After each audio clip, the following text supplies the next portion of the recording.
We have the basics of gravitation. Let's take a look again at our solar system. So if that's the sun and the Earth, or any of the planets orbiting, first let's assume a circular orbit. And for what we're doing at this point, that is good enough. If you get into the fine tuning of it, it actually is traveling in an ellipse, and the sun is at one of the foci. But circular orbit works for what we're doing right now. So I want to sort of analyze the orbit here. I know that the Earth if it's traveling in a circle, has centripetal force acting on it, and that force would be the gravitational force. Anything traveling in a circle has a force pulling it towards the middle. So every time it tries to get out, something just pulls it right back in. But nailed it. So we're going through the process, force diagram. Direction of acceleration is towards the middle. This is not part of the force diagram, just a note. Acceleration is towards the middle. It is centripetal acceleration. My coordinate axes, well, I'm just going to make towards the center of that circle, positive. Decomposition, well, no, I've only one force acting on the Earth, and it's in the positive direction, so nothing to decompose. My equations of motion, so we go to F equals ma. The force acting on the Earth is F sub g, and that's equal to the mass of the Earth times the centripetal acceleration. Substitution, I have a formula for these two things. Since this is a generalized equation here, g mass 1 mass 2 over r squared, mass sun mass Earth over the orbital radius is equal to mass of the Earth times v squared over r. We can cancel out mass of the Earth. So it really doesn't matter whether it's the Earth or any of the other planets.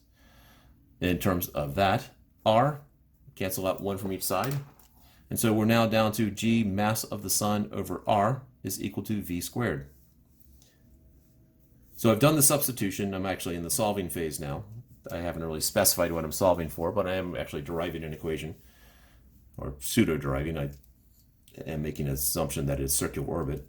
But if I have something traveling in a circle here, I know that speed is distance over time. And the distance that something travels if it's traveling in a circle is the circumference, 2 pi r, over the period. Now this t right here is the period, as I just mentioned. So for anything that is undergoing repetitive motion, period is the amount of time it takes to do that motion once. And so for the Earth, the period is a year. That's how long it roughly takes the Earth to come back around to where it started. It is a little bit off of a year, but close enough for what we're dealing with. And so this becomes 2 pi r over t squared. And so g mass of the sun over r is equal to 4 pi squared r squared over t squared.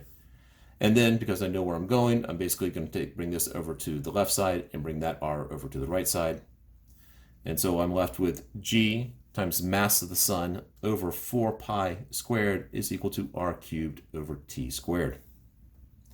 Now, some of you have had physics before, or even physical science might have seen this formula before. It is one of Kepler's laws of motion, or Kepler's laws of planetary motion. I can't remember which one this is, just because I don't really care to remember which one it is. But notice here that on the left-hand side, we have a constant. On the right-hand side, we have this ratio of the orbital radius cubed and the period squared. And so this actually should be true for any planet in our solar system. And if you look up the average orbital radius and the period and work it through, you actually do get values really close to each other. Now, granted, what Kepler did was rather amazing because he didn't know any of this stuff. He didn't know calculus and he didn't know gravitational force. But he still was able to derive it based upon the empirical data, which is an amazing feat. But I do say, and I think to do this in another video also, but I do say I'm glad Kepler was gone by the time Newton came along, because I just pictured Kepler spending 40 years of his life on this. 35 years, he's really close, and he meets Newton in a bar, and they talk about what they're working on.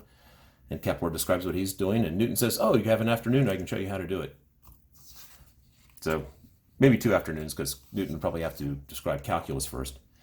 I mentioned before that the orbit is elliptical, and so if you work it from the ellipse, and the plan is to do it at some point, another video on deriving that one more hardcore, but it might be a while before I get that done. But if this is traveling in an ellipse, then it turns out that it still works, that this ratio still works even for an ellipse, where R is the average orbital radius, I believe. Yeah, so still works. Now, in some fairness to Kepler, one of the reasons why Newton's laws were believed so quickly is the fact that he was able to derive Kepler's laws. So if Kepler had not done his work, it's quite, it would have been longer before Newton had been accepted.